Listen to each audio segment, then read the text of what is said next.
国际新闻来关心，有一个飓风伊达利亚目前行向福州甲墨西哥湾的方向，咧要登陆啊！因为这风台真大，当地政府已经要求受影响的所在，这的民众要赶紧撤离。佛罗里达州西华旅游区纳布勒斯附近的马可岛，即马风雨正大。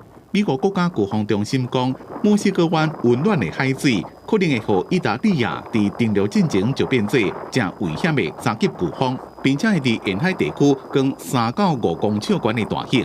We're worried about the surge, the ocean surge. 当局针对部分地区下令撤离，离到出城方向的高速公路拢大塞车。避难中心甲旅馆拢已经准备好要互民众避难，出动受刑人搬沙包，提供予需要的民众。超过3万位养护维修工拢已经传好势，有灾情就赶紧抢修。5500位国民兵也已经待命。Storm surge could reach 8 to 12 feet in some areas, and so that would be a life-threatening storm surge. You run from the water and you hide from the wind. 国家飓风中心预测，意大利亚的中心可能会探过佛罗里达州海岸线大湾地区附近，也就是这个州北部较为较长地带，甲半岛海湾交汇所在。即马佛罗里达州至少有超过20个郡发撤离令，包括坦帕市部分地区要到50个郡进入紧急状态。